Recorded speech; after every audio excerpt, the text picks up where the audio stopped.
Good evening, everyone.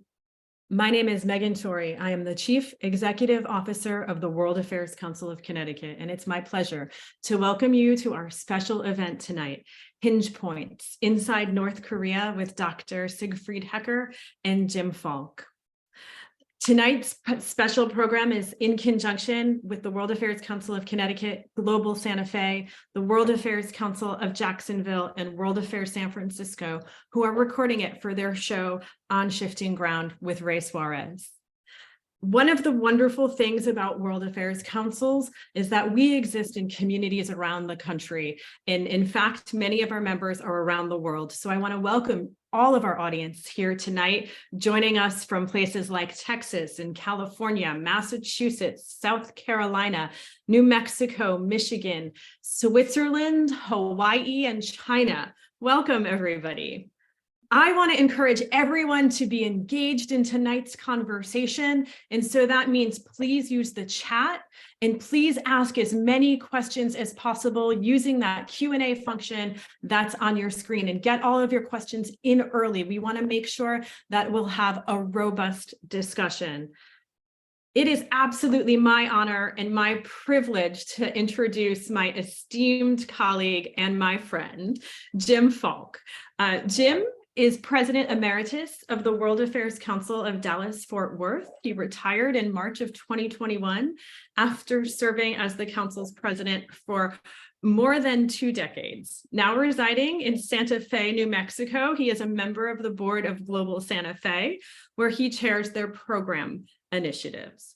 Jim co-hosts the public affairs program Perspectives Matter on Dallas public television station, KERA. He is a member of the Council on Foreign Relations and an honorary consul of Morocco for the states of New Mexico and Texas. When Jim is not prepping for interviews, you'll find him hiking with his Vizsla and hero dog. Those are my words, Maddie, and happily hiking in the mountains around Santa Fe. Jim, take it away, my friend. Thank you so much, Megan. What an introduction. Well, good evening, everyone. And it's great to have so many people from across the globe tuning in. And I think you'll be very, very interested in what Dr. Hecker has to say. This is my second conversation with him, and it is indeed an honor. There are not many people in Santa Fe who do not know Dr. Hecker. So we ask, how did one of the poorest, most isolated countries, often described as the Hermit Kingdom, manage in over less than 30 years from having essentially no nuclear weapons to having, some think, over 50 bombs and becoming potentially a major threat to the United States? In fact, the Carnegie Endowment senior fellow, Ankit Panda, says this: North Korea is a third nuclear deterrence relationship for the United States, of course, then including China and Russia.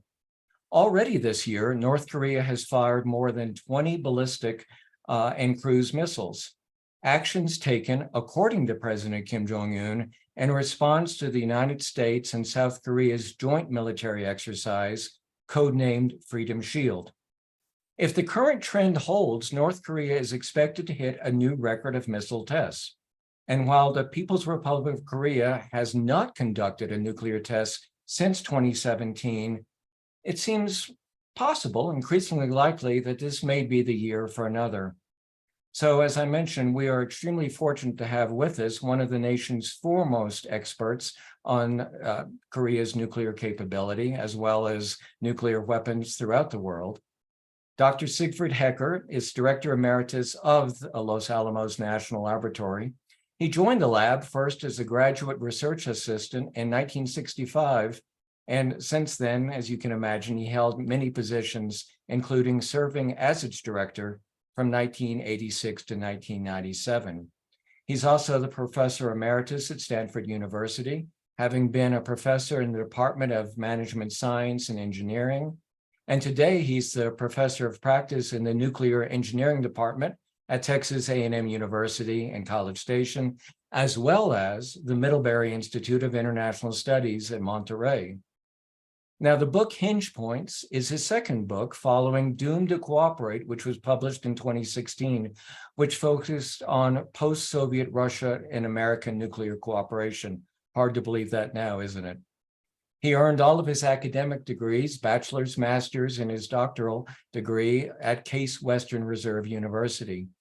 And over his remarkable career, he has received numerous awards. The highlight include the Eugene Grant Undergraduate Teaching Award at Stanford and the Presidential Enrico Fermi Award. And he is a fellow at the American Academy of Arts and Sciences. And what I found somewhat surprising, especially now, he's a foreign member of the Russian Academy of Sciences.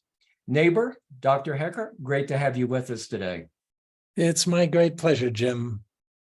So, your first visit to North Korea happened in 2004, and I just find it really quite amazing that you were able to go there. And as you write in the book, it really was part of not track 2 diplomacy, which I think many people in this audience will know, but track 1.5. How did you end up there, and what is track 1.5 diplomacy? Jim, I didn't want to go to North Korea. Track 1 or track 2, I'd hoped to never have to be in North Korea. However, my good colleague from Stanford, John Lewis, invited me to come along. And the essence of track 1.5 or 2 is that it's non-official, non-governmental. So it's a way for academics or others to provide a bridge, sort of a link to another side that we often don't talk to. So John had a relation, having been in North Korea several times. Before 2004, the North Koreans actually contacted John and said, look, we're going to take you to a nuclear center the next time. And that's when John called up. And I said, John, I don't want to go to North Korea. I've been in Russia, I've been in China, I've been all these other places. However, he was persistent, and I wound up in North Korea. So many World Affairs Councils are involved with the International Visitor Leader Program, that important exchange program conducted by the State Department. And you're a big believer in science diplomacy. And I've learned recently that even before your visits to North Korea, you made several visits to China and Russia. Is that something that happened frequently? And did we also reciprocate and have high-level visitors such as yourself visit some of our nuclear facilities in the United States? Well, for the case of Russia, without question, the Russia exchanges between and it wasn't just scientists, it was nuclear weapons scientists like myself when I was at Los Alamos at that time. So we actually were able to go to the Russian Los Alamos, their nuclear weapons laboratories, and they came across to our laboratories. So we had them in the laboratories. In fact, it wasn't just exchanging and talking. We actually did scientific experiments together because we had very similar interest to be able to get to sort of areas of science that are difficult to get to, that we both had interests in. And so we did experiments together. And then eventually, we also did a lot of work together as to how you protect nuclear weapons, nuclear materials, et cetera. We did something similar with China, although much less so. It turns out China has always been sort of more sensitive issue for the United States, but nevertheless, we had exchanges. We had Chinese at Los Alamos. I was in the Chinese nuclear weapons complex. So these indeed are great opportunities for the scientists, and in this case, the nuclear scientists, to be able to actually understand what the other side is like. So when you first went in 2004, which was essentially a private visit, what was the reaction of, say, the Department of State or our intelligence agencies here? Were they supportive of it, and did they immediately want to debrief you? So it was very interesting. First, the getting there was interesting. At that time, in 2004, I was still at Los Alamos National Laboratory, but not a government employee, because the laboratory was run by the University of California. So it was still non-governmental, non-official. But of course, I had to get approval from the US government to go. And so before I went, in essence, this was during the time of the Bush administration. The people in the National Security Council and in a couple of, including the CIA, I was not allowed to be briefed by those people. Nevertheless, in the Department of Energy, and one person in the Department of State at very high level thought, why not? Why not let Hecker go? He might learn something, because 2004 was a particularly difficult time in relationship with North Korea, in that they had withdrawn from the Nuclear Non-Proliferation Treaty. And so they said we could find out something. When I came back, then the situation was totally different. I essentially briefed everyone in the government, and then I was more welcome. Some folks, of the hardliners, were still skeptical. So when you left North Korea on your first trip in 2004, you flew back, if I'm correct, through Beijing. Is that right? So that's correct. I mean, the only way we could get into North Korea is Beijing, and then there's Air Koryo, the North Korean airline, into Pyongyang. And that's the way we flew in, through Beijing into Pyongyang. The same on the way out. We went from Pyongyang back out to Beijing. And since I had had relationships with the Chinese nuclear complex, they invited me first to one of their seminars. It was actually an international seminar. I attended that seminar. They, of course, were all interested in what did you find in North Korea. I said, no, wait a minute. I gotta. They treated me very nicely. I got out, but I got to report back to our government first, which I did. And so, yes, I actually stopped in China. And essentially, I've been in China and have met with Chinese, both the diplomats as well as the technical people, on every visit that I made to North Korea. And I made 7 altogether. Well, I can imagine that they were eager to pick your brain. Why do you think at that time in 2004, and then even subsequently, that the North Koreans were so open and wanting to show you what they did? And we'll get to that in a minute. So they were open, and that's one of the things that really prompted me to write the book. So I was in North Korea 7 times, and what I learned, the discussions, what I tried to do in the book is actually bring the reader inside of North Korea. To have them, to share with them what my experience was. And so in that first visit, my first visit to North Korea in 2004, they were incredibly forthcoming. They were very, very open. Why so? And then they showed me so much. As I describe in the book, I actually wound up touring through their nuclear facilities, holding their plutonium in my hand. Now, for all of those of you who might sort of move back a bit, it was in a glass jar, it was sealed, and if you have plutonium in a glass jar sealed, it's not going to hurt you. So they actually showed me that much. And the reason for that, Jim, at least, what I surmised, was that in late 2002, the Bush administration confronted the North Koreans, and that confrontation essentially killed the deal that the Clinton administration had made, which froze the North Korean nuclear plutonium complex from 1994 to 2002. And so at that point, the North Koreans then, to get back at the Bush administration and the Americans, they expelled the international inspectors. They withdrew from the Nuclear Non-Proliferation Treaty and said, we're going to build the bomb. So this was now in early 2003. We move into late 2003, and nothing happened. And quite frankly, I think the North Koreans were just ticked off. They said, hey, look, we go ahead. We go move in the direction of building a bomb, and nobody seems to care. So they invited John Lewis. They didn't know of me at the time. They invited John Lewis to come and show him some things. And I figured when John tells them I'm going to bring Hecker along, there's no way the North Koreans are going to approve that. Well, it turns out for them, that was the coup de grace. They're not only going to show enough that we conclude they have the bomb, but they show it to a former director of Los Alamos National Laboratory. So they specifically, what they wanted from my visit was to show me enough, no BS. I mean, they really showed me a lot.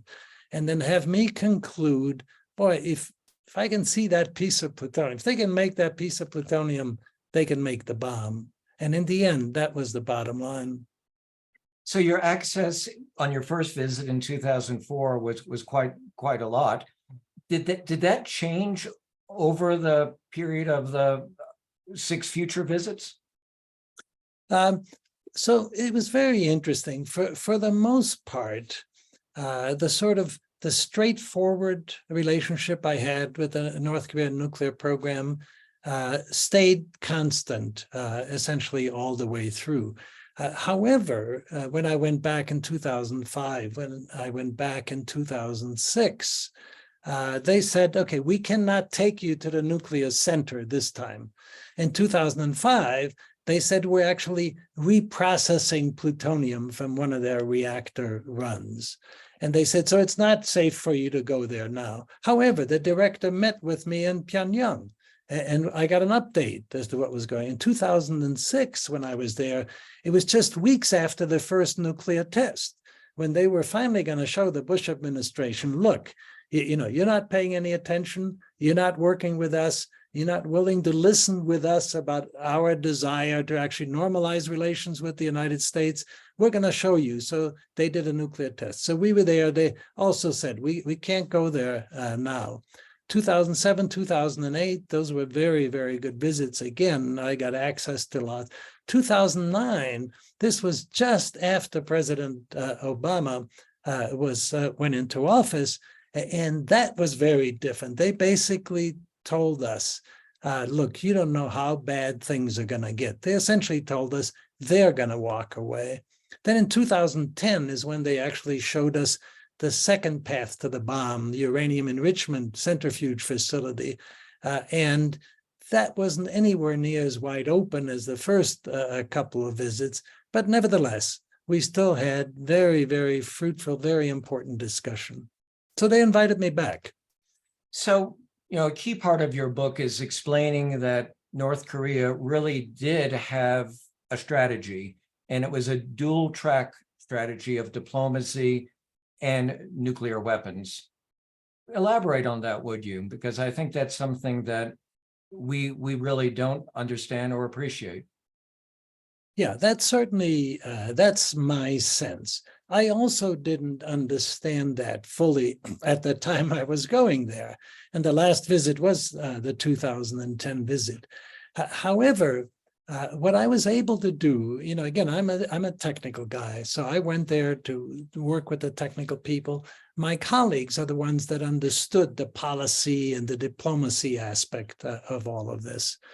And so what I finally figured out, and then of course I followed North Korea ever since the last visit in 2010, then it took me some time to figure out that when I bring together sort of the interplay of the technical world and the diplomatic world, that's what then convinced me that what North Korea has done essentially since 1990, when Kim Il-sung, Kim Jong-un's grandfather, was in power, he actually had made the decision that with the end of the Cold War, with Russia going different directions, China linking up with South Korea economically, that it might be just better to seek accommodation or normalization with the Americans.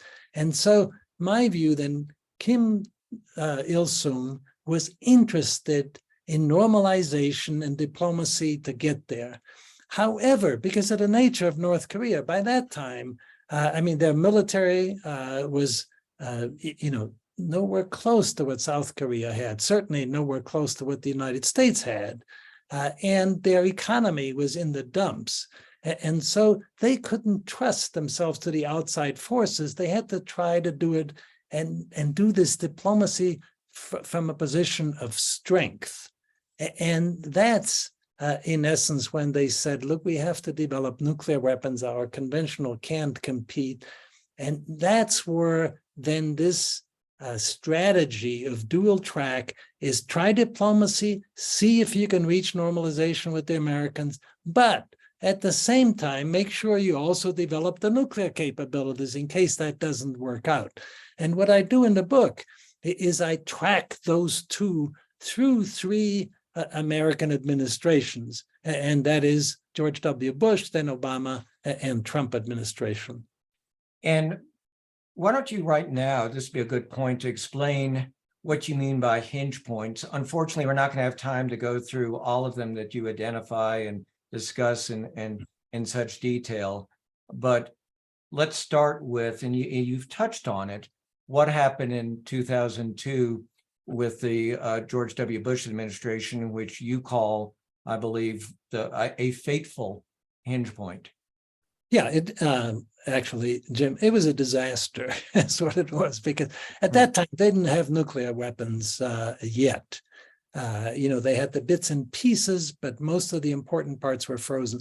So a hinge points, the way that the hinge points developed is because North Korea always kept that second option, that is the nuclearization, building the capabilities for nuclear weapons open.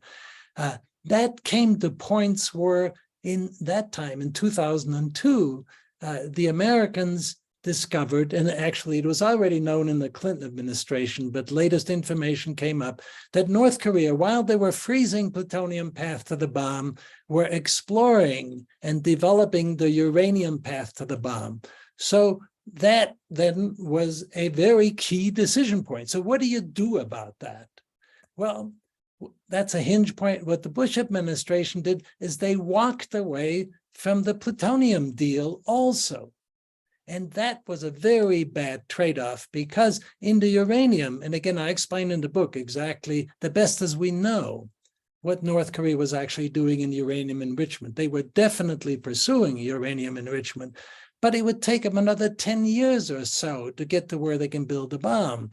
Whereas in the plutonium, it was well known that they had what we call spent fuel, used reactor fuel, in a cooling pool that could be taken out and reprocessed in a matter of months and then build the bomb in less than a year. So that I call a hinge point, and they made a bad decision to go ahead and walk away from the deal. So then, I can just, quickly, if you like, go through just an example in the Obama and then Trump eventually. Well, let's do that in just a second, because one of the things that I've found surprising is, as I said in our open, North Korea has been described as the hermit kingdom.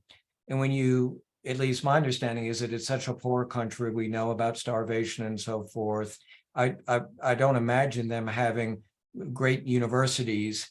How were they able to develop technologically so much that they've been able to do? And as you respond to that, also bring in what relationship they've had with Pakistan and, of course, the infamous Khan.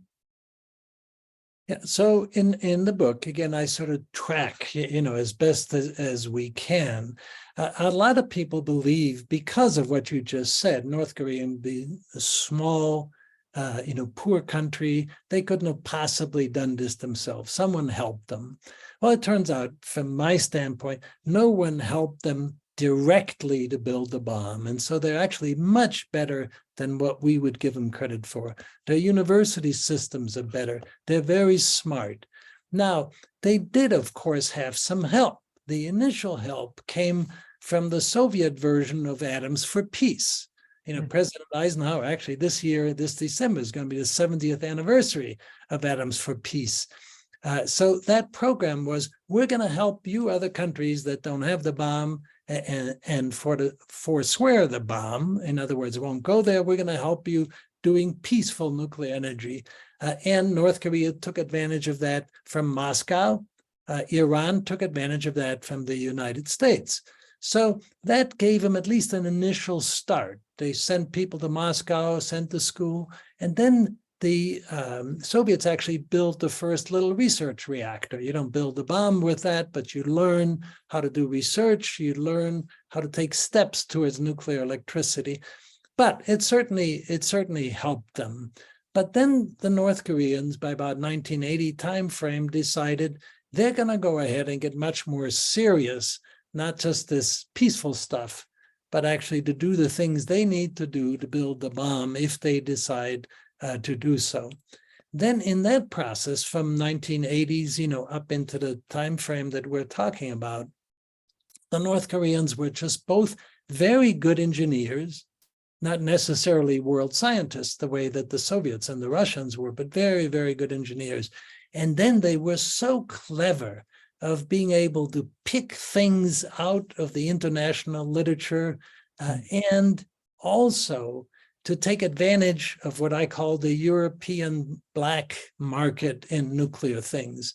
And one of those guys who took advantage of the European black market was A.Q. Khan. He was the notorious Pakistani scientist. And yes, they did then in the 90s link up with Pakistan and with A.Q. Khan. He helped them along their way towards the centrifuges, but A.Q. Khan was not the reason that North Korea developed the nuclear bomb. They already had their own path in the plutonium direction. They learned a lot. They reverse engineered a lot of what was done in Europe.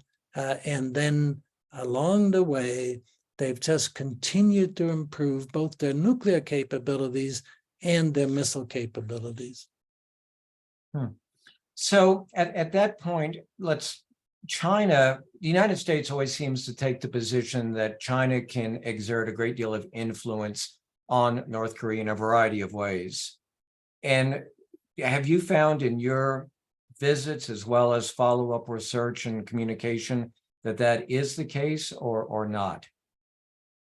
So from my discussions with the Chinese, from my discussions with the North Koreans, China did not help North Korea build the bomb. Russia, Soviet Union did not help North Korea to build the bomb. In both cases, there were exchanges in the missile arena where the North Koreans certainly benefited, from the capabilities that they were able to get from China, but they did not North Korea did not get the bomb because of the Chinese. So to give us a better sense now of the leadership, of course, Kim Jong-un has been satired years ago in that Sony Pictures movie, I believe it was called The Interview, which did not work to their advantage because it's alleged and I guess proven that North Korea then hacked into Sony's computers and caused a great deal of damage. But have we underestimated, perhaps not so much today, but certainly in the past, Kim Jong-un? Oh, I think so, absolutely. Well, first, the most important thing is we didn't know him. We didn't know much about Kim Jong-un, and we knew almost nothing about his military. And so actually one of the benefits we got from Trump's reaching out to Kim Jong-un, which happened at the very end of 2017 and then wound up with the Singapore summit, is in that summit, we learned more about Kim Jong-un than we had known, since he came to power in December of 2011. But yeah, we didn't really understand Kim Jong-un, and effectively, I mean, he's been able to build up, a remarkable capability and quite frankly, a dangerous capability in combining the nuclear devices and the missile capabilities. You and I first did a book talk about 6 weeks ago here in Santa Fe, and it was shortly after there was a great deal of publicity about his 9 or 10 or 11-year-old daughter. But she's continued to be put in the forefront, which seems really quite astonishing.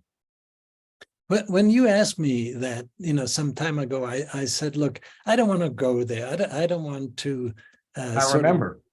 Guess as to, is she really going to be important? Is she going to be the heir? Well, it turns out, as you just mentioned, ever since, I mean, she's appeared, in photos and at places that you just would never expect to see a 10-year-old young lady.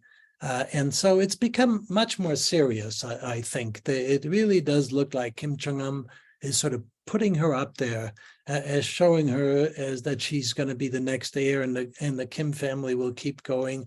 But in the end, I mean, we really don't know. It's peculiar, but it's being done. Let me encourage those who are watching and participating in tonight's program to go ahead and put your questions in the Q&A box, because I will bring them into our conversation. Dr. Hecker, talk about the Obama administration. So the Obama administration took a very different tack, with North Korea, with Iran, as you well know, very different from George W. Bush. But in the end, it wound up in the same place, and that is North Korea developed more and more bombs, more and more missiles during the 8 years of the Obama administration. And so I point out several hinge points also in the Obama administration. One came very early.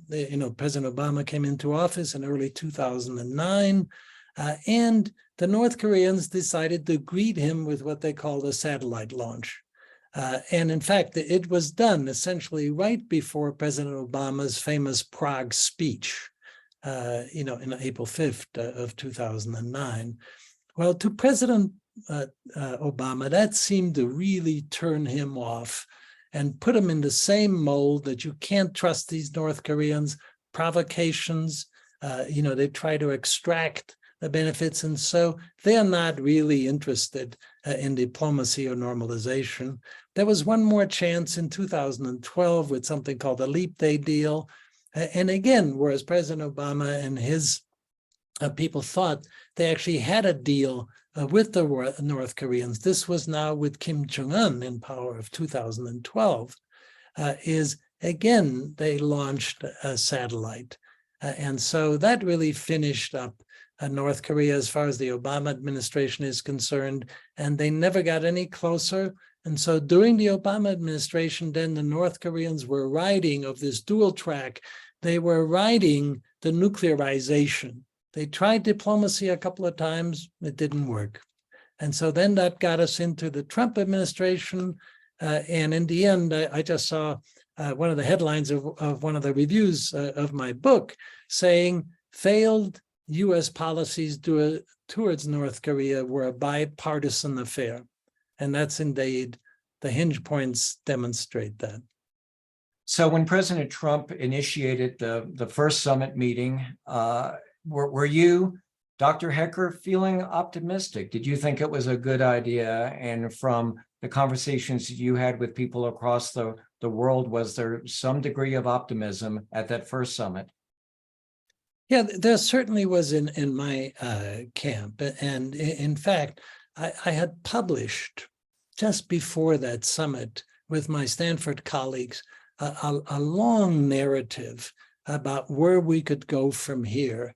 And it was really my hope that Trump or someone in the Trump administration would walk in that direction. And that narrative essentially laid out an approach that said what we need North Koreans to do is to halt, roll back, and eventually eliminate nuclear weapons on the Korea Peninsula. And I said, that's going to take 10 or so years. My colleagues Bill Broad and David Sanger in New York Times had a big headline that said, Hecker says it's going to take 15 years, because when Bill Broad asked me, sure they can do it in 10 years? I said, no, I'm not sure they can do it in 10 years. Maybe it'll take 15 years. So we'd actually laid out the potential expectations. And so I had some hopes. And indeed, in my opinion, Trump walked away from that summit in exactly the right mode. There wasn't much detail. He was criticized for that. But in the very short joint statement, they had the two key things. North Koreans said they wanted normalization. That was in the statement.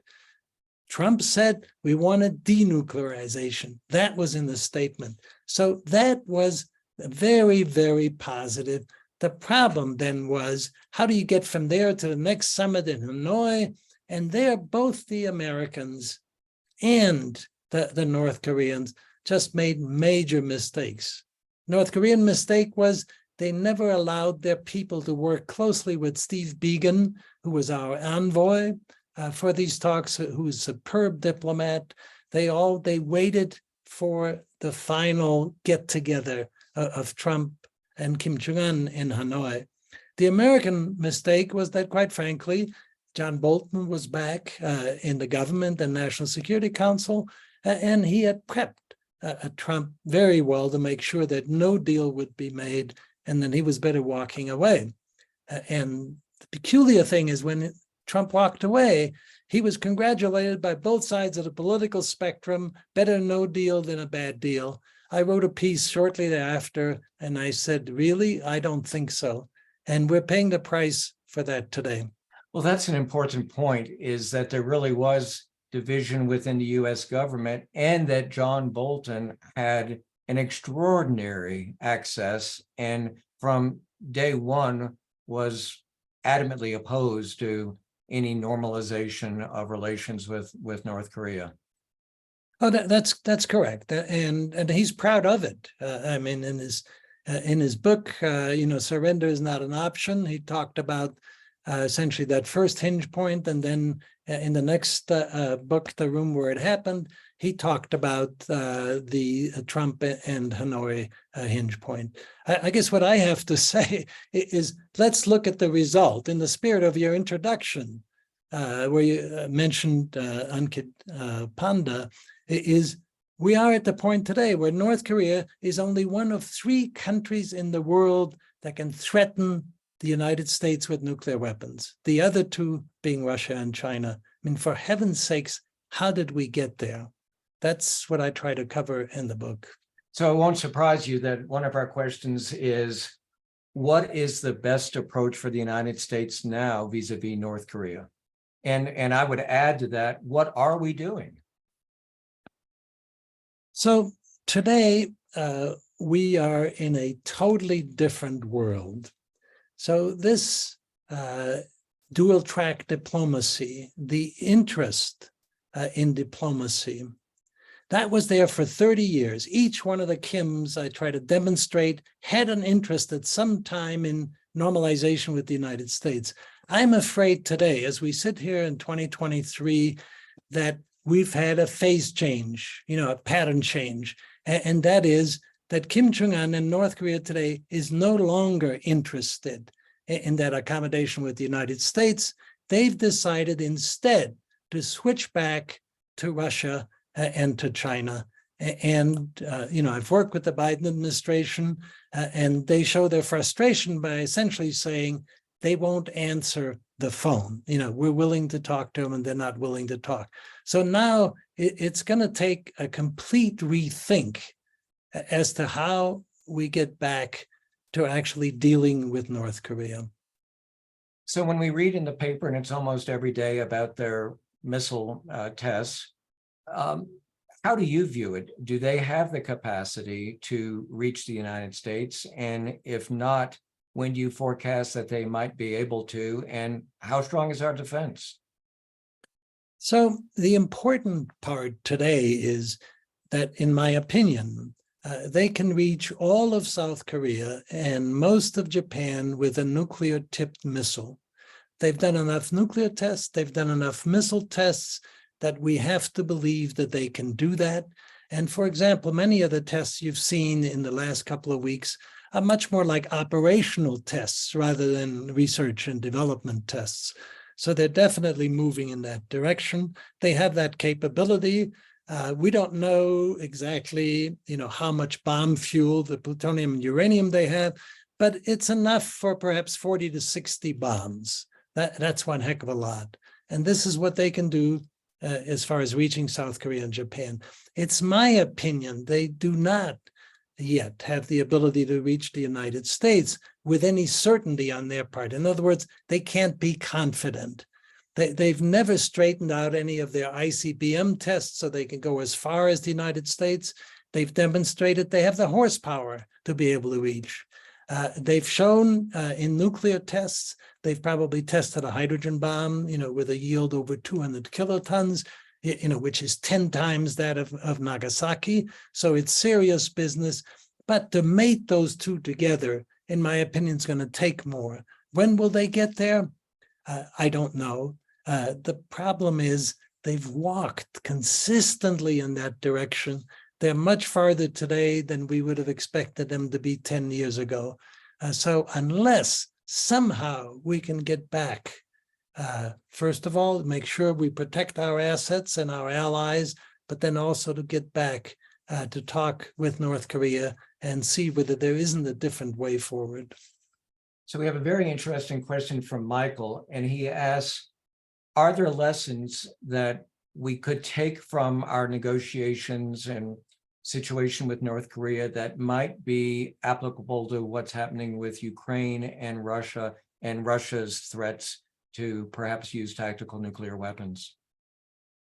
Yeah, I think most of the lessons kind of go in the other direction from what's happening in Ukraine, is because Putin has essentially, he's trashed. So all of sort of the nuclear norms, that have developed over the years. And so he's made it a much more dangerous place as to what countries with nuclear weapons could do. And the North Koreans have to be watching this. For example, and they are, for example, Putin some years ago had gone out and said, hey, look, we've now developed this super weapon, a nuclear underwater, what they call the Poseidon, and that would blow up in New York Harbor. Well, lo and behold, just in this past week, the North Koreans said, hey, we've developed one of those also. And so that feeds on each other. And what Ukraine shows is that, for heaven's sakes, if you have, a country in such turmoil and you actually have the difficulties between countries, that there is this potential to go nuclear. Well, this perhaps is too simplistic of a question, but if the United States and others accepted and recognized North Korea as a nuclear power, would that perhaps lessen the tension? Yeah, so in my opinion, no. We should definitely not recognize them as a nuclear power. We do have the difficult situation of what was done with India and with Pakistan. Exactly. We never recognized them as the formal nuclear power. They're still out of the non-proliferation treaty, and recognizing a nuclear North Korea is not the path to go. The path to go is to work with them, is to get towards the denuclearization. It's just that today that's extremely difficult. We've had many opportunities in the past, and we managed to not take advantage of these opportunities, but recognize them as a nuclear power. I mean, if you just look at then the region of South Korea, Japan, those countries certainly have the capability to go nuclear, and that would make the region that much more dangerous. And so I do not see our country wanting to go in that direction. Well, that's a perfect segue to an article that you wrote a few weeks ago. I think it was in January, when the president of South Korea suggested, or put up a trial balloon, whatever you want to call it, that South Korea could consider developing its own nuclear weapons, or would ask the United States to redeploy its. Go ahead and give us your thoughts on that. And I think they've changed somewhat since we last talked. And I think we should also point out that essentially 2/3 or more of the polls in South Korea show that the citizens of South Korea are in favor of South Korea having nuclear weapons or nuclear capability. Right. The public polls have shown over 70% of the South Korean public being in favor of them developing their own nuclear weapons. From my standpoint, it's a terrible, terrible idea to have South Korea go in that direction. We have a very good functional alliance with South Korea. They're essentially, under our nuclear umbrella, as is Japan. And getting out of that umbrella would, in my opinion, first of all, because of the issues of the non-proliferation treaty, of then South Korea, there will have to be consequences from the United States, from other states across the country. That, I think, would devastate their economy. It would also make them less safe, because the North Koreans are far ahead of the South Koreans. And right now, the South Koreans rely on our nuclear umbrella. So, and then from a nuclear civilian standpoint, The South Koreans have agreements with the Americans, in terms of reactor-related technologies. They become one of the best in the world, and they supply, a significant fraction, in the 30+% of South Korean electricity. All of that is going to be endangered if South Korea decides to follow its own path to nuclear weapons. It's definitely not the way to go. Along the same line of questions about the expansion of nuclear weapons in different countries, one of our guests asked about Iran. Is now that we have clearly withdrawn, of course, we withdrew from the JCPOA and the negotiations are definitely at an abrupt end. What might we do right now with Iran? I guess, first of all, the people within sort of the golden picture and so forth in the American region. So you don't want to have these other countries go out and develop their own nuclear weapons. It just makes it so complex. And so you would much rather, to sort of minimize that with two opponents as such, and that would be that on the successors and the each opponents, and so it's just a very, very difficult situation that we need to avoid from being buried in that.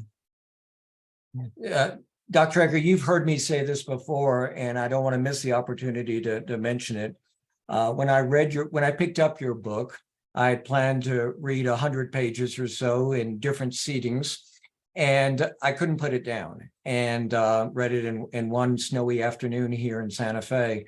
It is a remarkable book that looks at the diplomacy, the politics of our relations and negotiations with North Korea over a considerable period of time. There's a chapter or two that was pretty challenging for someone with a master's in international affairs, but I learned a lot. So I do want to encourage people to pick up the book and also go to the website called nonproliferation.org, and there's a link to Hinge Points. I had a chance to look at that over the last few days, and remarkable photos of your visits there, as well as some really valuable insights and notes and letters and memos that you wrote subsequent to your trip. So it's a great historical record. So thank you for writing the book and for providing all the annotations. We have a question here from Panal, who says, why do you feel North Korea won't talk to us now? Yeah, we've been worried about that, and we've tracked it all along from essentially the changeover in administration, on the American side, when President Biden came in, the North Koreans were just holding back to see what the Biden administration would do, and then they've never closed up rank. Of course, this was also, during the whole time of the pandemic.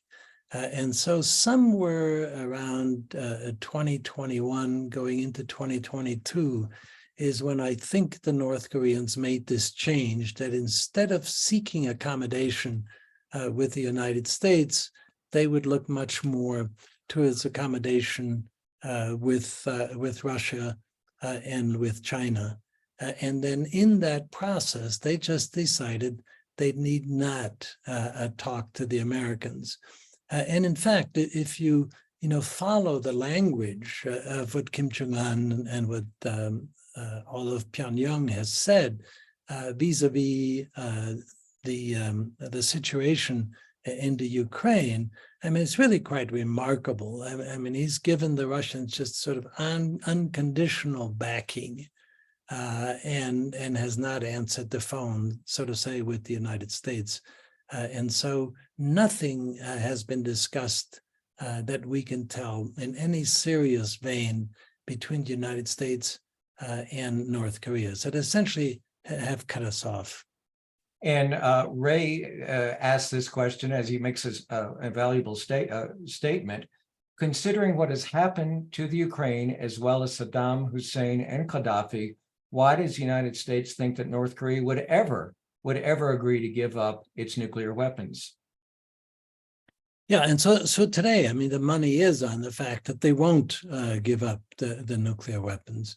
And indeed, the way they've sort of brandished those weapons and what they tell us almost every day of the new kinds of weapons and so forth that they've developed, it certainly doesn't look that they are interested. On the other hand, if you look back, over the just about 30 years where we believe they were seriously interested in working with the United States and coming towards normalization, that was a very, very different picture. They had hopes, in the end, they don't really want to be that close to the Chinese. I mean, to them, the Chinese were still the eternal enemy. The Russians were pretty good friends for a while, but Yeltsin tossed them out. And today they're sort of coming back together. So in the end, for those 30 years, the Ukrainians were much more looking towards the Americans for salvation. They were interested in economic development, and they just in the end, it didn't happen. And so now they've gone in the other direction. So I wonder how North Korea looks at this developing special relationship between Russia and China. I wonder if they see that as a threat. Are they better off working individually with Russia and China, or now that there's this greater collaboration? I wonder how they look at it. So I think what you mean individually with Russia and China, or with them together, Yes. It's much more working with them individually. As you look back in their history, the histories have been very individualistic with Russia and China. So I think they're working those individually. The one with Russia sort of comes to the fore more often now because of North Korea's support of the Russian invasion of Ukraine. But the Chinese angle is there also. So I don't think it's a matter of the three of them working closely together, but certainly Pyongyang is working with both of them.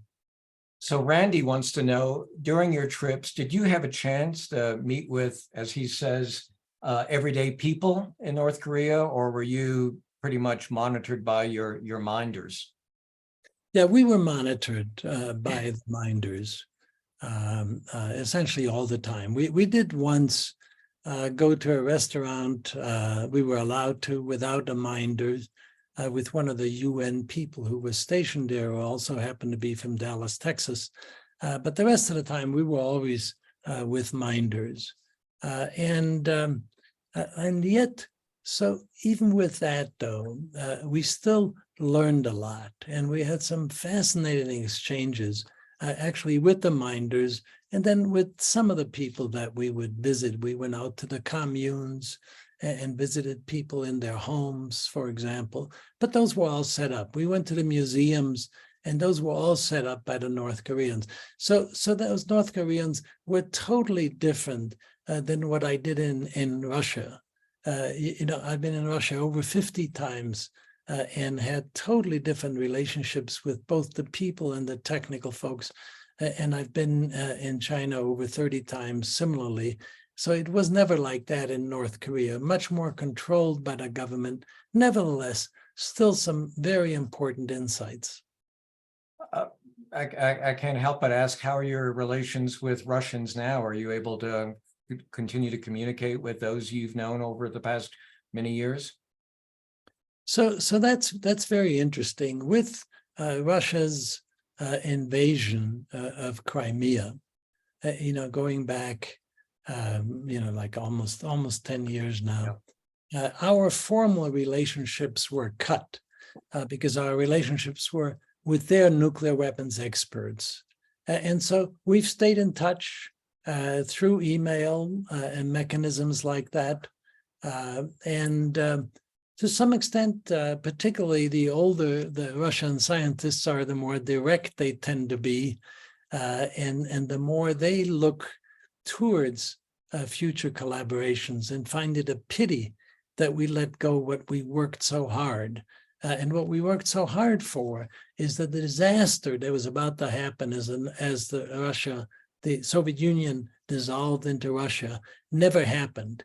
And it didn't happen to a large extent because of the Russian nuclear folks, the relations they had with us for all those years. So those are now much weaker, but they're still there. So we still communicate. Some of their communications are surprising as far as they're willing to step out. But the older they get, the more they're willing to step away, from the government line. How do you see this repositioning or discussion of repositioning of nuclear weapons to Belarus? It's just a terrible idea, just terrible. This is they already have those weapons that close by, on the Russian side.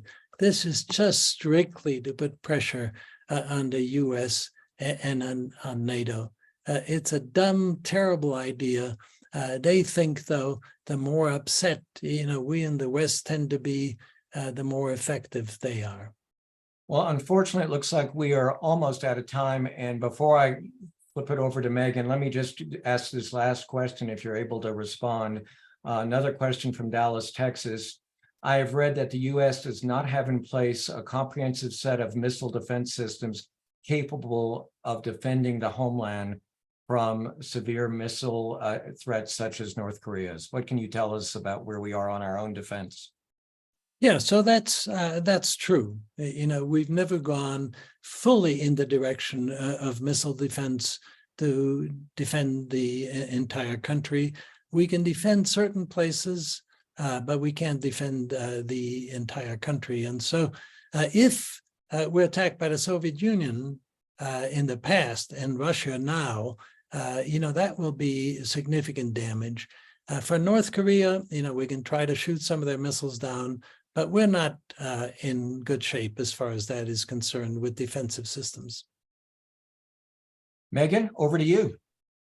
Thank you, Jim. Thank you, Dr. Hecker. This has been such an insightful conversation, and I know we're just scratching the surface. I want to point out that in the chat, we have the link to nonproliferation.org, where you can find out more.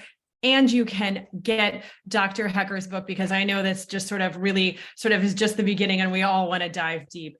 Thank you, gentlemen, for joining us. Thank you to the audience. I want to encourage everybody to support, go out, join your local World Affairs Councils, where you'll get more conversations like this. Thank you, everyone, and enjoy the rest of your day. Thank you as well. It was a great pleasure. Thank you. And Jim, thank you. It was a great pleasure to do it.